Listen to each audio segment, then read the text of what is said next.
L'argent, c'est vieux comme le monde, mais l'homme n'a jamais su s'en servir.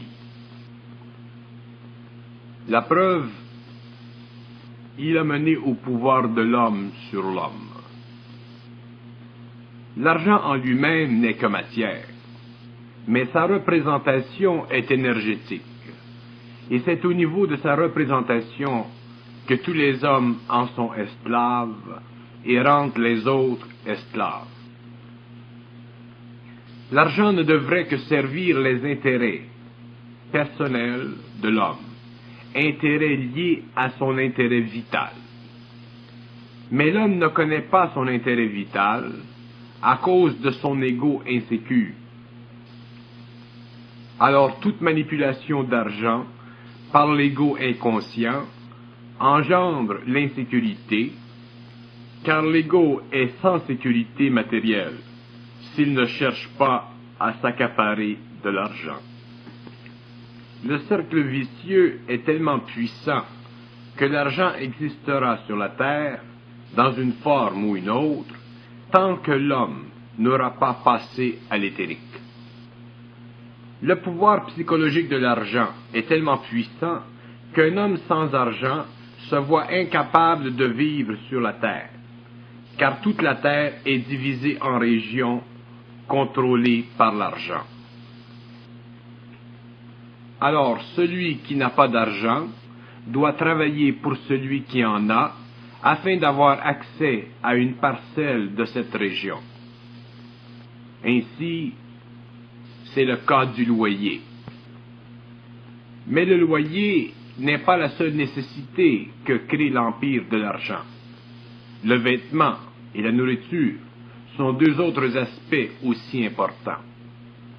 Alors l'homme sur la terre est obligé de faire de l'argent pour évoluer sur ce globe, sinon il meurt. À moins d'être aidé bénévolement, et alors il meurt aussi, mais dans sa personnalité, car elle ne lui sert plus.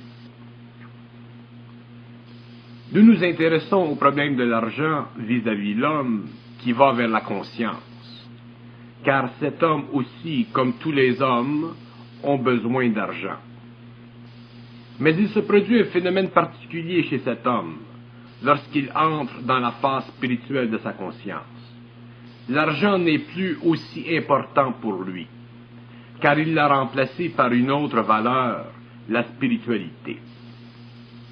Ceci est bon, dans ce sens qu'il met moins d'importance sur le matériel et la sécurité du matériel.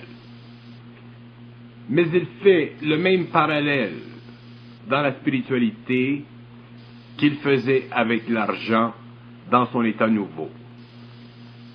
Là où l'argent était auparavant un avant-tout, maintenant la spiritualité est un avant-tout. Et il perd alors l'argent qu'il avait parce que son attention a été déplacée à un autre niveau, mais il s'aperçoit très vite que la spiritualité ne peut le loger, le vêtir ou le nourrir, à moins qu'il ne rende un quelconque service à la spiritualité, comme dans le cas des religieux, des prêtres ou des sectaristes, qui se lient corps et âme à une forme ou une autre de religion ou de philosophie. Mais un certain nombre d'années s'écoulent, pendant lesquelles cet homme souffre d'argent, car il a remplacé les lois de l'argent par les lois de la spiritualité. Un jour, il se réveille et s'aperçoit que la spiritualité non plus ne peut lui offrir une sécurité véritable, car elle aussi est forme. Alors il se décourage, il cherche. Ses vibrations, sa personnalité étant maintenant altérée, car il n'est plus dans le monde matériel, mais spirituel, il se retrouve avec rien devant lui, qui lui soit réellement profitable, car il a rendu au diable sa part et à Dieu la sienne. Lui, il ne lui reste plus rien. Il est maintenant pauvre. Mais lorsqu'il se conscientise un peu plus, qu'il sort de ses illusions spirituelles, il s'aperçoit que c'est réellement maintenant qu'il peut faire quelque chose de valable avec l'argent, c'est-à-dire l'utiliser dans le seul but de se relaxer des tensions de la vie, qu'il commence à comprendre dans le contexte de son évolution intérieure. Lorsque l'homme se conscientise et que ses corps lui donnent une sensibilité de plus en plus grande, vient le jour où, selon les conditions de la planète et de son mode de vie, cet homme apprend à se servir de son intelligence et de sa volonté pour se servir de l'argent, afin que sa vie corresponde vibratoirement avec ce qu'il a de besoin, afin de la vivre consciemment sur tous les plans, mental, émotionnel, vital et matériel. Mais il doit se servir de l'argent de plus en plus de façon créative, c'est-à-dire selon la vibration de sa conscience créative. L'argent n'a plus alors de pouvoir sur lui, car il l'a mise à son service. Étant alors conscient de la vie de plus en plus réellement, il peut se servir de l'argent de plus en plus réellement, c'est-à-dire selon le besoin de sa vie et non selon les désirs sans fin de son ego. L'argent devient alors un outil puissant dont il se sert pour mettre de l'ordre, c'est-à-dire harmoniser sa vie matérielle, puisqu'il n'a plus de problème intérieur. Il est bien dans sa peau mentale et émotive, et de là, il s'arrange pour être bien dans sa dernière peau, son corps matériel. Tout dans sa vie est en ordre, l'esprit et la matière. L'homme est bien et son bien-être est assuré, car l'intérieur ne peut plus regresser et l'extérieur est sous la surveillance de l'intelligence et de la volonté créative en lui. Lorsque l'homme est conscient, ce n'est plus l'argent qui est important, mais sa façon créative de l'utiliser. Et s'il met son intelligence créative en charge de sa vie matérielle, il pourra vivre selon ce qu'il a de besoin, et ses enfants, sa famille, son entourage pourront bénéficier de ce qu'il aura créé pour eux, c'est-à-dire un cadre matériel où ils pourront mieux et plus facilement exploiter les talents, les aptitudes qu'ils ont et qui doivent leur servir à canaliser leurs propres énergies créatives. L'argent est mal compris par l'homme, car il ne se comprend pas lui-même. L'homme qui se connaît, se comprend, et comprend tout ce qu'il fait, et sait que ce qu'il fait est bon pour lui-même et les siens, car ce qu'il fait convient à l'esprit en lui, ne souffre pas de la forme, de la valeur de l'argent. Mais tant que sa vie intérieure n'est pas pleinement développée, selon les lois de l'esprit, l'esprit ne peut être au service de l'homme matériellement, car le matériel doit être, comme tout le reste, au service de l'esprit, de l'intelligence créative. L'argent appartient au Père de l'homme, c'est-à-dire qu'il est régi sur la terre par les forces des ténèbres. Et pour qu'il soit régi par l'esprit, il faut que l'homme, son ego, en soit totalement détaché sur le plan de la forme. Mais être détaché de la forme de l'argent ne veut pas dire être niaiseux. Lorsque l'homme conscientisé est libre de la forme de l'argent, le lien avec le Père n'est plus possible, car l'homme est dans l'esprit, et l'esprit convient de tout, c'est-à-dire que l'esprit apporte vers l'homme ce qu'il a de besoin, afin qu'il s'occupe à autre chose que le problème résultant du pouvoir de l'argent sur l'homme, et de l'esclavage de l'homme à la forme de l'argent. L'homme conscient apprend avec le temps à ne pas s'inquiéter d'argent, car il réalise que la pénurie d'argent, s'il y a, n'est simplement qu'une interférence, afin qu'il développe la conscience de l'esprit en lui, qui veille sur son bien-être, mais qui doit descendre et ajuster ses corps, afin que sa vie matérielle soit harmonisée avec lui plus tard. Beaucoup d'êtres spirituels font fausse route dans leur expérience avec l'argent, car ils identifient l'argent aux puissances du mal. Ceci est vrai en principe, car l'homme est inconscient et fait de l'argent un outil au service des forces retardataires.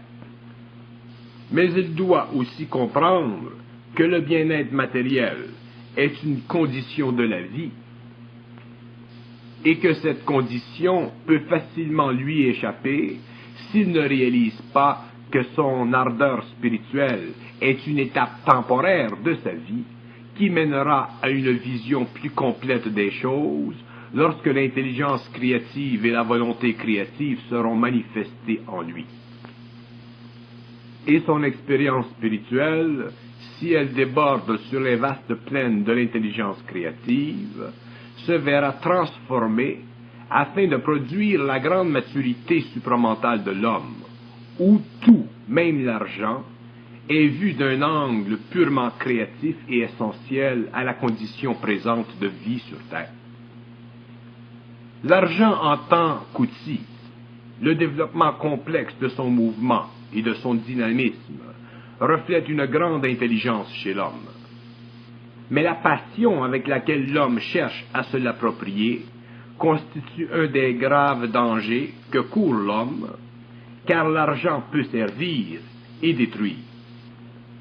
S'il sert, ce n'est plus l'homme qui en souffre, mais l'homme qui en bénéficie. Mais s'il détruit, c'est l'homme qui en est victime. La planète est vaste, et l'argent n'est pas disponible à tous, de sorte que de grandes pressions s'exercent dans le monde pour son contrôle. Mais l'argent ne peut se contrôler, car il n'appartient pas à l'homme, mais au Père de l'homme. Mais l'homme ne le réalise pas et croit qu'il peut le contrôler. Ceci crée chez l'homme l'angoisse qui se rattache à l'argent, que vous soyez riche ou pauvre, car là, on ne retrouve pas d'esprit.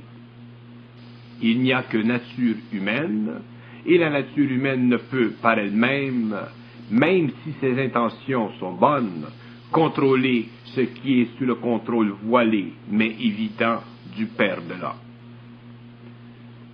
L'argent engendre à cause de la vibration qui lui est rattachée un peu de peine lorsqu'il diminue, car il est piégé, c'est-à-dire qu'il est absorbé par une chose matérielle, et l'homme sait qu'après cette chose matérielle, il y en aura d'autres, et ceci crée dans l'homme une angoisse, car il sait alors qu'il devra continuer à travailler pour faire de l'argent, lorsqu'enfin l'homme ne doit pas travailler, mais créer.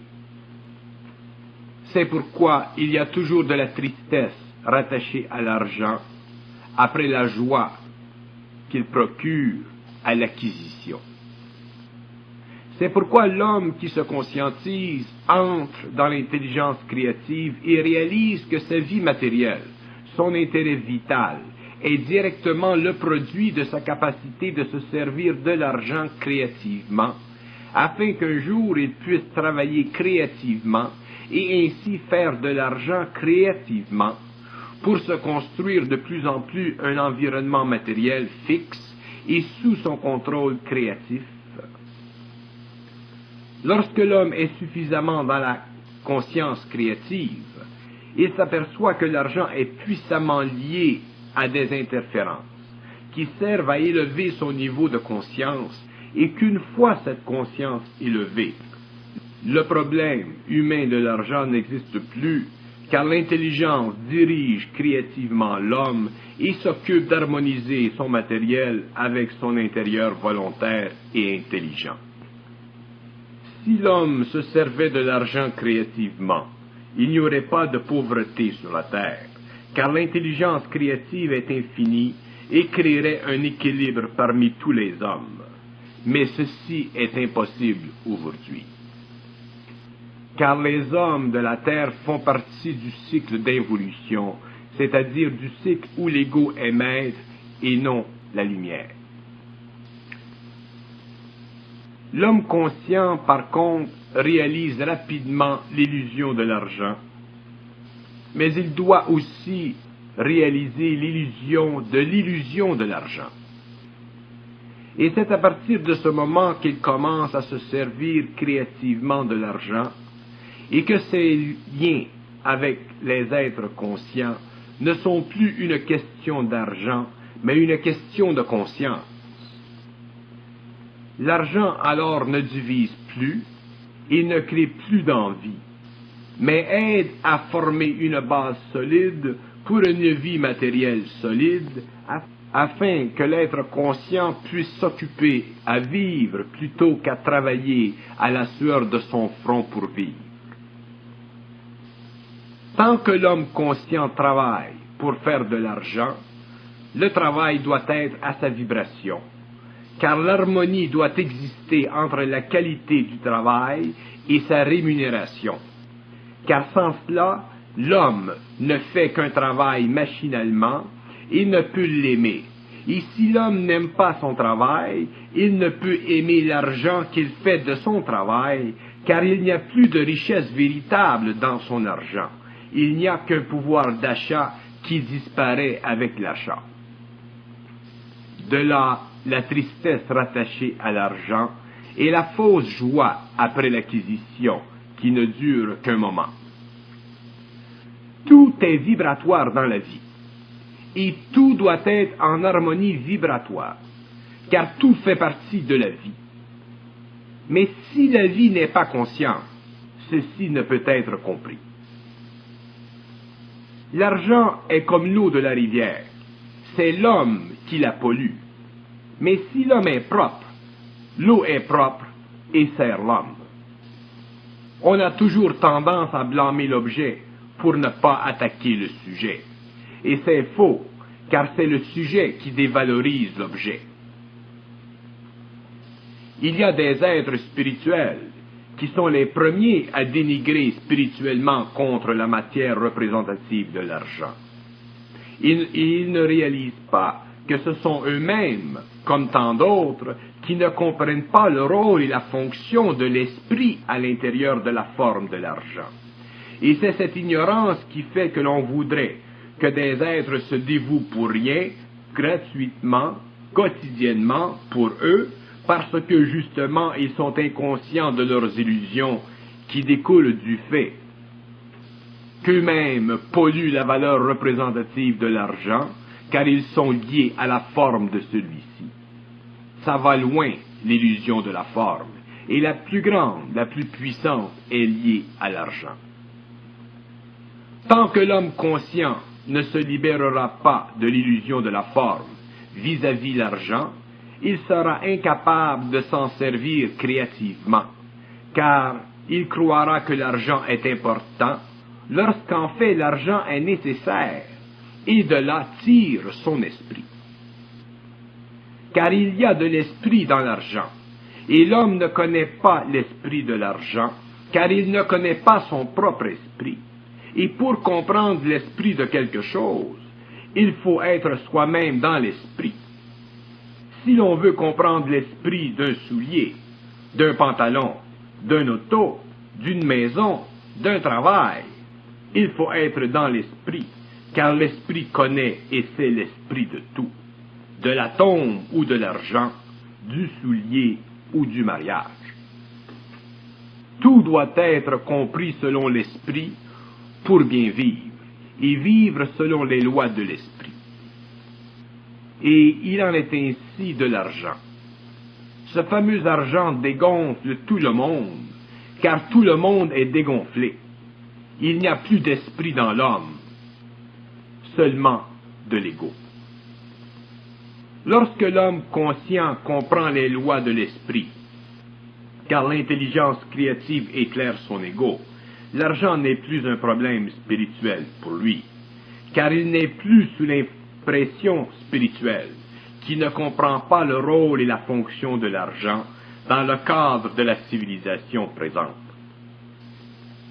L'identité spirituelle de l'homme est une poussée de l'imagination vers une condition imaginaire de l'homme. Condition imaginaire car elle ne coïncide pas avec le réel, mais le sentiment que l'on a du réel. et qui provient de notre être émotif, dont la spiritualité est la qualité. Le réel est saisissable par l'intelligence de l'esprit et non par le sentiment spirituel de l'homme inconscient. Tant que l'être spirituel dans l'homme ne sait pas s'enligner avec l'intelligence supramentale en lui, son attitude envers l'argent ne peut être clarifiée, car son sentiment spirituel retardera cette clarification. C'est pourquoi, dans l'expérience de l'être spirituel, il y a une période de vie où l'homme vit une vie plutôt misérable, car son astralité spirituelle lui a enlevé la force nécessaire dont il a de besoin pour sortir dans le monde et faire de l'argent. La pauvreté temporaire sert à spiritualiser l'homme tant qu'il a suffisamment été humilié dans sa station d'homme et qu'il a réalisé par lui-même qu'il a besoin de vivre et d'apprécier les bonnes choses du monde matériel pour son bien-être matériel. Mais l'homme spirituel ne peut comprendre son illusion tant qu'il n'en est pas sorti de par sa propre expérience. L'intelligence créative n'a rien à faire avec le sentiment spirituel de l'homme contre l'argent.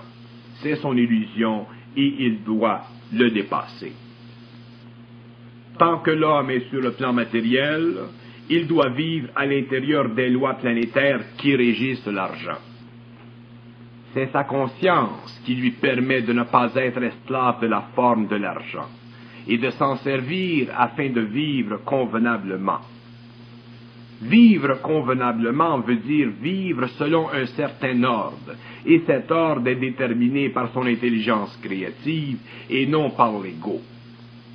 Lorsque l'ego est en harmonie vibratoire avec l'intelligence créative, l'ego se sert créativement de l'argent et engendre de bonnes vibrations dans son milieu, car il n'est plus rattaché à l'argent.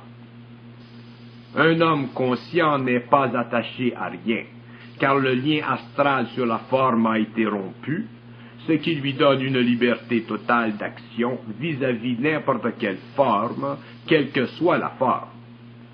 Il est là le principe de l'intelligence créative en action. Puisque l'intelligence créative est au-delà de la forme, il est évident que l'homme conscientisé est au-delà de la forme, qu'il ne peut en être prisonnier. Alors seulement peut-elle lui servir. C'est ce que doivent comprendre les hommes inconscients matérialistes ou spirituels. L'argent appartient à l'être qui n'en est pas esclave, sinon c'est l'être qui lui est sujet. Au cours de l'évolution, les valeurs spirituelles se sont formées et ont abouti dans le conflit entre le pouvoir de l'argent et la spiritualité de l'homme. Et ce conflit naquit de la dualité de l'homme, le matériel et le spirituel. À la fin du cycle, cette dualité sera détruite, car l'homme ne sera plus influencé ni par l'argent ni par la spiritualité. Alors l'argent sera libéré et redeviendra un outil, afin de redonner à tous le confort digne d'une race intelligente et créative, mais beaucoup de pauvreté sera vécue et souffert avant que ces temps n'arrivent.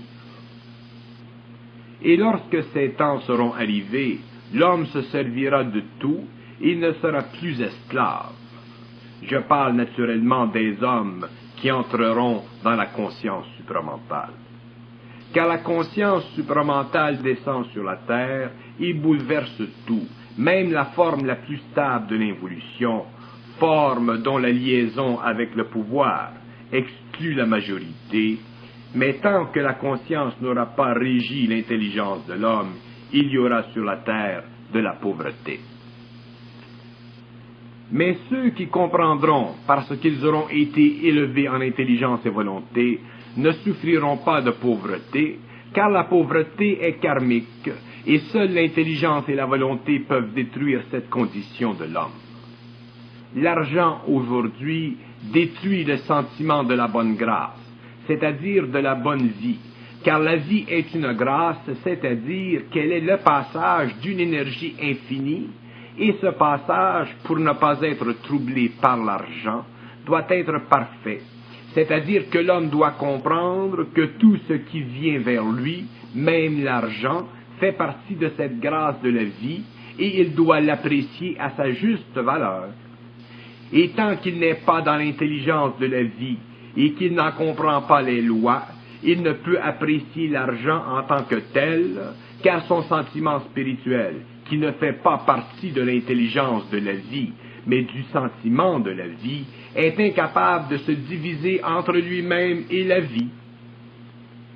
Seule l'intelligence de la vie permet à l'homme de se diviser entre lui-même et la vie, car seule l'intelligence créative construit l'homme par la vie, tandis que le sentiment de la vie élève l'homme vers la vie. Mais il élève l'homme vers la vie, car il n'est pas encore dans l'intelligence de la vie. Et la survie de l'homme planétaire ne dépend que de son intelligence de la vie, car c'est cette intelligence qui est sa lumière, tandis que le sentiment de la vie n'est pas la lumière de la vie, mais la vie dans la lumière astrale de l'homme. L'homme dit facilement « Merci mon Dieu de nous donner du pain sur la table ». Mais il est trop ignorant des lois de l'intelligence créative pour dire « Merci mon Dieu de nous donner de l'argent pour mettre du pain sur la table ». L'argent vient avant le pain. Cette remarque semble simpliste, mais vous remarquerez que tout est simple dans l'intelligence créative et tout se complexifie dans le sentiment spirituel.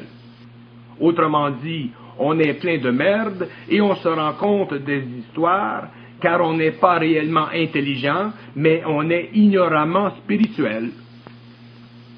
Les illusions spirituelles de l'homme sont tellement profondes que la planète entière est prisonnière d'un immense filet, et nous retrouvons à l'intérieur de ce filet toutes sortes de poissons.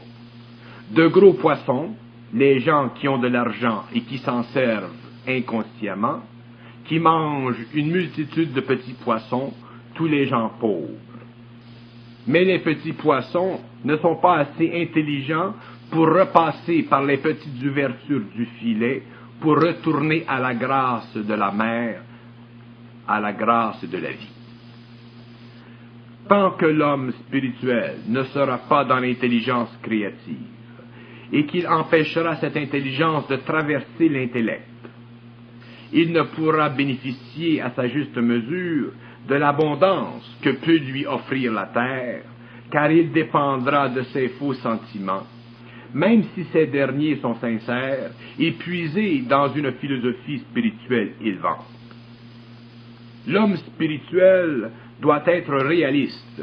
Il doit comprendre de plus en plus parfaitement, c'est-à-dire de moins en moins avec ses sentiments, et de plus en plus avec l'intelligence créative neutre, libre de toute dualité. L'argent n'est en lui-même ni bien ni mal, mais l'homme lui donne sa représentation, selon qu'il est intelligent ou ignorant. Et l'ignorance a fait plus que toute autre force pour rendre l'homme pauvre. Ce n'est pas l'argent qui est le problème de l'homme, mais l'homme vis-à-vis l'argent. Et de la condition de l'homme découle l'image de l'argent que lui construit de toutes pièces. L'homme n'est pas encore suffisamment évolué pour que l'argent disparaisse de la surface de la terre. Et pendant qu'il sert d'échange entre les hommes, ceux qui se conscientisent apprendront à s'en servir à bon escient. Ils apprendront que le mal est dans l'homme et non dans le métal, et que l'abus est dans l'homme, que l'idolâtrie surgit des tréfonds de l'homme, qui ne connaît pas les lois de l'esprit, et ne peut vivre de ces lois. Aucun homme conscient ne peut vivre dans la pauvreté, car elle est représentative de l'absence de conscience créative. Mais ce n'est pas facile de passer de l'habitude à un état intelligent, car beaucoup de préjugés œuvrent contre l'intelligence réelle, car les préjugés naissent de l'ignorance et se répandent comme le feu. L'argent est un pouvoir négatif lorsqu'on veut égoïquement le faire profiter contre les autres. Mais il devient une mesure d'indépendance lorsque l'on se l'approprie en mesure de nos efforts et de la valeur de nos efforts. Il est alors inconcevable que l'homme spirituel fonde sa philosophie spirituelle sur une diminution de la grâce de vie qui nous est donnée selon la nécessité matérielle de nos vies et selon ce que nous pouvons faire avec ce qui nous est donné. Tant que l'homme est inconscient des forces qui œuvrent dans sa vie, l'argent est une nécessité égocentrique, car il n'y a d'autre point de vue que celui de l'appropriation. Mais lorsque l'homme commence à voir l'action des forces créatives dans sa vie, il lui est de plus en plus évident que ces forces contrôlent l'aspect monétaire de sa vie. Et tant que les forces n'ont pas suffisamment traversé sa conscience, l'argent peut être un problème, car les forces se servent des interférences pour diminuer l'accès à l'argent, car elles se servent de l'attention matérielle pour augmenter l'indépendance psychologique, mentale et émotive vis-à-vis l'argent. Mais lorsque le travail est terminé et que le corps mental supérieur devient un centre de perception de l'intelligence créative, cette même intelligence redresse la condition matérielle de l'homme afin qu'il puisse augmenter son niveau d'énergie créative. Car lorsque l'homme n'a pas de tension matérielle et que son intelligence créative est active en lui, cette intelligence servira de la condition matérielle pour faciliter l'actualisation de son plan d'évolution. Car l'homme ne peut être créatif, c'est-à-dire engagé dans la conscience créative supramentale, et souffrir dans sa condition matérielle, car son centre émotif bloque le centre mental supérieur, de la même façon que le mental inférieur bloque l'énergie qui alimente l'émotif. Alors le problème de l'être spirituel vis-à-vis l'argent doit être compris et résolu, car cet être ne peut accéder au vrai plan de son intelligence s'il est rattaché au cordon de la pauvreté. La Terre est la seule planète de la galaxie où la pauvreté existe, et la Terre est la seule planète de la galaxie où l'ignorance matérialiste et spirituelle existe. Sans argent, on ne peut rien faire sur la Terre, car l'argent est la mesure même de l'énergie dont est constitué le pouvoir progressif de la civilisation. Tant que l'homme spirituel ne peut entrer dans la courant de la vie et voir et constater comment fonctionne la société, il demeurera un triste individu incapable d'agir, car son intelligence, étant brouillée par le sentiment, ne servira pas. Pour que l'intelligence serve, il faut qu'elle soit présente, et pour qu'elle soit présente, il faut que l'homme soit libre des voiles qui l'aveuglent et le maintiennent dans cet état. Si les êtres spirituels comprenaient la fonction et le rôle de l'argent et s'en servaient créativement, les êtres matérialistes y trouveraient une leçon de vie qui les rapprocherait d'eux-mêmes. Mais l'homme n'en est pas encore rendu à ce point, car l'être spirituel est encore la risée de l'être matérialiste. Et il sera la risée de l'être matérialiste tant que l'argent n'aura pas passé du stage lunaire au stage mercurien, c'est-à-dire tant que les gouvernements n'auront pas été forcés par des intelligences supérieures à retransmettre le pouvoir de l'argent à la hiérarchie invisible de la Terre. Ces temps ne sont pas encore arrivés, mais déjà les fondations y sont présentes. L'argent ne pourra plus, après l'établissement de l'ordre nouveau, convertir les énergies de la planète en force de domination.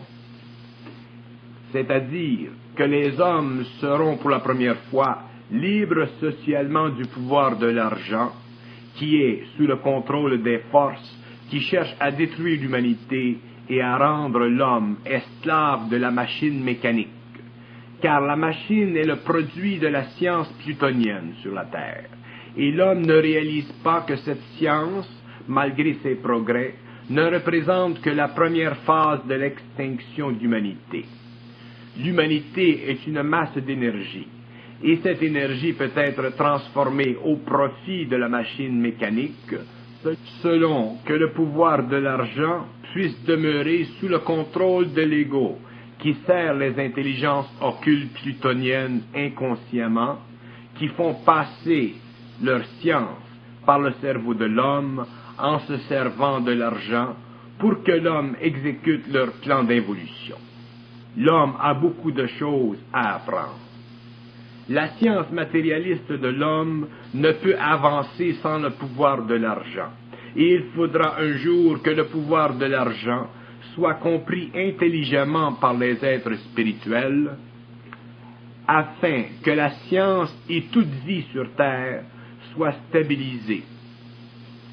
La conscience supramentale sera la première phase de cette conscience qui instruira l'homme dans les lois de l'argent, dans les lois de la planète, et lui révélera les mécanismes occultes extraplanétaires qui interfèrent avec l'évolution naturelle de l'homme et le plonge dans un périple inconcevable pour l'intelligence humaine. L'homme ne peut plus vivre de son intellect, car il est au service de l'anti-homme, et tant que l'homme ne réalisera pas le pouvoir du symbole sur son esprit, ce symbole servira à transformer l'énergie de l'humanité en une force de totale domination sur l'esprit de l'homme. C'est la bête de l'Apocalypse, et cette bête est en voie de puissance. L'Antéchrist est plutonien, et le pouvoir de l'Antichrist, lui, viendra de Pluton. Mais l'Antichrist n'est que le visage de Pluton.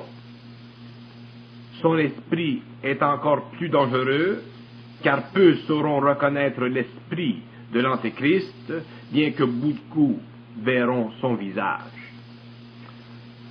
Lorsque l'esprit de la matière sera sous le contrôle de l'homme, l'esprit de l'Antéchrist sera détruit et l'homme entrera dans un ère nouveau. Alors il est important que l'être conscient comprenne les choses selon les lois de l'intelligence créative et non selon les sentiments, car les sentiments, même spirituels, libèrent l'homme de son émotif, mais le lient dans son mental, et l'émotif est la porte qui ferme le passage à la lumière. L'être conscient doit comprendre tous les aspects de la vie, et nul ne doit lui échapper. Voilà pourquoi les lois de l'argent doivent être expliquées à l'homme afin qu'il sache que la vie sur terre dépend du pouvoir de l'argent et que le pouvoir de l'esprit sur terre dépend du pouvoir de l'esprit sur l'argent, c'est-à-dire sur la matière, car le lien entre l'argent et la matière est absolu aujourd'hui. Mais l'homme conscient peut détruire le pouvoir de l'argent sur la matière de ses émotions et de son mental inférieur. Car toute conscience dirige et amplifie créativement la relation entre l'homme et toute force qui, normalement, le domine. À cause de la faiblesse de sa nature, à cause de la faiblesse de ses sentiments.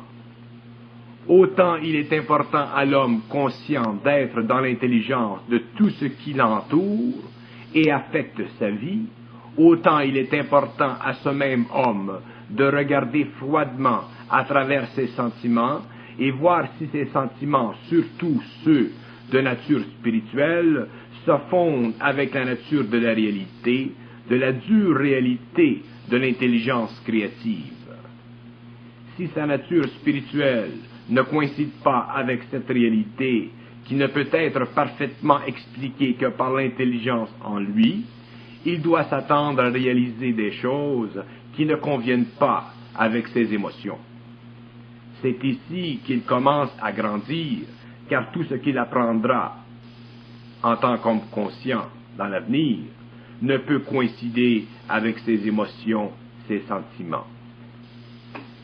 Car le réel est plus grand que la science-fiction. La science-fiction n'est que la limite du raisonnable, et elle sert à attiser les regards de l'homme vers l'infinité, qu'il ne peut voir et ne comprendre que lorsque son intelligence n'est plus conditionnée par les sens, mais issue d'un monde parallèle où les portes du réel sont infiniment plus vastes que les grilles du plan où il apprend à se dépasser à tous les niveaux. L'homme désire l'immortalité, mais craint de s'aventurer seul sur la route qui y mène, car justement, il n'y a pas de lumière suffisante en lui.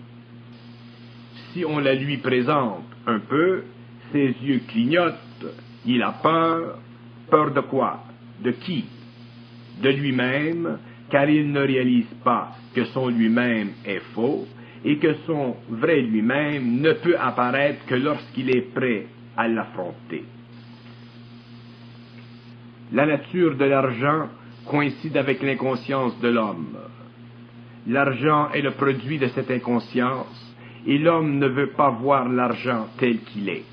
Il préfère le regarder avec les yeux drogués du sentiment spirituel. C'est ainsi et pour cette raison qu'il est pauvre et qu'il doit le demeurer, car il refuse de voir que le réel est au-dessus de la dualité et que le réel peut tout transformer, même l'argent. L'être conscient doit détruire toutes les barrières qui le séparent de la compréhension des choses, car l'intelligence supérieure de l'homme coïncide avec l'espace éthérique, et cet espace est libre de la pensée et des sentiments de l'homme.